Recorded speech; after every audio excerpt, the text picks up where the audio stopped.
నీలో నేనున్నప్పుడు నీ వెలుగు నాపై ఉదయించెను.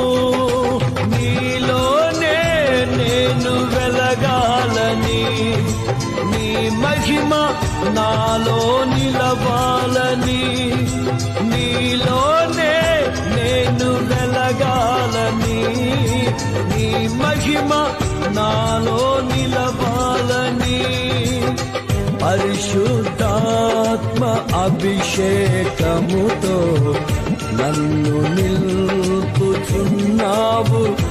నీ రాకడకై.